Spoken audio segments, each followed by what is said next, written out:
আপনারা সবাই জানেন আজকে ভোর 1:52 সময় আমরা সিদ্দিক বাজারে মেসেজ পাই যে সচিবালয়ের 7 নম্বর ভবনের আগুন ধরেছে। সাথে সাথে আমাদের 1:54-র মধ্যে আমাদের এখানে আমাদের ইউনিট পৌঁছে যায়।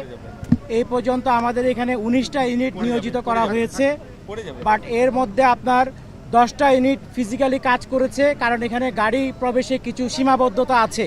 বিশেষ করে বড় গাড়িগুলি ঢুকানো কঠিন ছিল, বাট আমরা আমাদের বড় যে লেডার যেগুলি আছে, এপিএল যেগুলিকে বলি, সেগুলিকে এখানে সামনের গেট ভেঙে আমরা 2টা গাড়ি ঢুকিয়েছি এবং বর্তমানে আমরা আগুনকে কন্ট্রোলে নিয়ে এসেছি। 6, 7, 8, 9 এই 4টা তলায় আগুন ধরেছে এবং বর্তমানে আমরা আশা করছি আর ঘণ্টাখানিকের মধ্যে অগ্নি নির্বাপন সম্পূর্ণ শেষ হবে বলে আমরা বিশ্বাস করি। বর্তমানে আমাদের ফায়ার ফাইটাররা দালানের ভিতরে কাজ করছে এবং প্রতিটা রুম সার্চ করে করে আগুন নিভানোর ব্যবস্থা করেছে এবং মোটামুটি এটা প্রায় শেষের দিকে।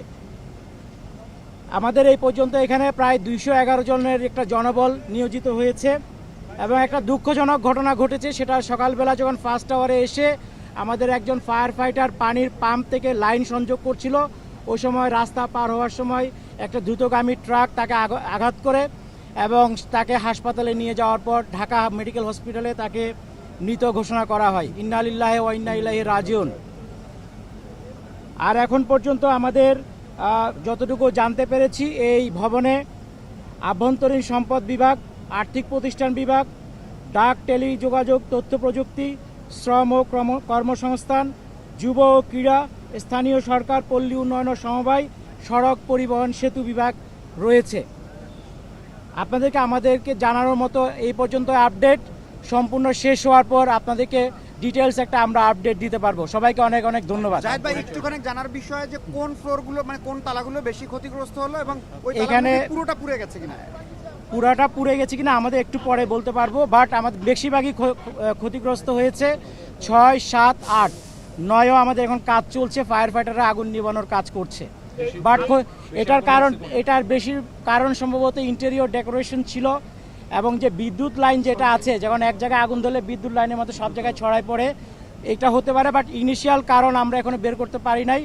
আমাদের আগুন নেভানোর পর আমরা যখন সব জায়গায় সার্চ করব, তখন হয়তো আপনাদেরকে একটা ধারণা দিতে পারবো। আসলে এখনো পেয়েছেন? যারা প্রত্যক্ষদর্শী তারা বলছে যে একসঙ্গে আগুনটা পূর্ব দিক, পশ্চিম দিক এবং মাঝখানে বিভিন্ন জায়গায় ছড়িয়ে।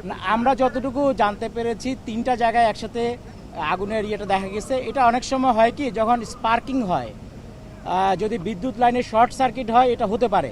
তবে আমরা এটা এখন কনফার্ম বলবো না যতক্ষণ পর্যন্ত না আমরা তদন্ত করে শেষ করছি। বাট এটা হতে পারে, এটা অবশ্যই হয়েছে, এটা আমরা বলবো না। বাট এটা যদি শর্ট সার্কিটের বিষয় থেকে থাকে এবং একই লাইনে হয়ে থাকে, তাহলে এটা হতে পারে। আপনারা কি ওখানে ভিতরে কাউকে পেয়েছেন? হতাহতের কোনো না, এখন পর্যন্ত শুধু একটা হতাহতের ঘটনা আপনাকে বলেছি যে সকালবেলা দুঃখজনকভাবে আমাদের একজন ফায়ার ফাইটার, না ভিতরে এখন পর্যন্ত আমরা পাই। হ্যাঁ, জি জি জি, ওটা আমাদের ফায়ার ফাইটার, ও পা কেটে গেছিল, ওটা সিরিয়াস কিছু না। এখন কি আগুন মোটামুটি নিয়ন্ত্রণে আপনাদের? হ্যাঁ হ্যাঁ, এটা পুরো ধরেছে। জাহিদ ভাই, আমরা আশা করছি আর কিছুক্ষণ পরে আপনাদেরকে ডিটেলস বলতে পারবো। বাট আমাদের যেহেতু এটা রাতের বেলা ছিল, আশা করি ওখানে ভিতরে কেউ ছিল না। আমরা সার্চ করার পরে ফাইনালি বলতে পারবো কোনো হতাহত কেউ হয়েছে কিনা। বাট এখন পর্যন্ত আপনাকে একজন শুধু ফায়ার ফাইটারের কথা আপনাকে বলেছি। ওনার নাম হচ্ছে, এক সেকেন্ড, ফায়ার ফাইটার যিনি মারা গেছেন ওনার নাম মোহাম্মদ সোহানুজ্জামান নয়ন। সে আমাদের তেজগাঁওয়ে স্পেশাল টিমের সদস্য ছিল। তার বাড়ি আটঘরিয়া, ঢাকা, তারপর হচ্ছে মিঠাপুকুর, জেলা রংপুর। আর সে আমাদের এখানে চাকরি প্রায় 2 বছরের মতো, 2 থেকে 2.5 বছর। এখন আগুনের সবশেষ কি অবস্থায় আছে? আমরা আশা করছি আর কিছুক্ষণ পরে আমরা আগুন কন্ট্রোলে। আপনাদের কি মনে হয় যে সচিবালয়ের মতো এত বড় একটা জায়গায় ফায়ার নিবারণী সরঞ্জামাদি কম ছিল? না না, কম ছিল না। আমরা তো সিদ্দিক বাজার থেকে 19টা ইউনিট এসছে। সচিবালয়ে নিজস্ব না, সচিবালয়ে তো সবসময় আমরা পরিদর্শন করি। প্রত্যেকটা ফ্লোরে ফায়ার এক্সটিংগুইশার আছে এবং আপনাদের জাস্ট জানার জন্য সবসময় এই যে ভবন নাম্বার 7-এর সামনে স্বরাষ্ট্র মন্ত্রণালয়ের পাশে কিন্তু আমাদের একটা ওয়াটার টেন্ডার, পানিবাহী গাড়ি সবসময় থাকে, ফায়ার ফাইটার সহ ব্যবস্থা ছিল। কিন্তু সমস্যা যেটা হয় অনেক সময়, যেহেতু এখানের একটা বিল্ডিংটা রেস্ট্রিক্টেড বাট কনফাইন্ড টাইপ, অনেক সময় আগুন ধরলে সেটা দ্রুত ছড়ায় যায় এবং যেহেতু এটা দিনের বেলা হয় নাই, আগুন যখন ধরেছে তখন তো এক্সটিংগুইশার ওখানে ব্যবহার করার মতো কেউ ছিল না, ফলে সেই কারণে হয়তো আগুনটা দ্রুত ছড়িয়ে পড়েছে।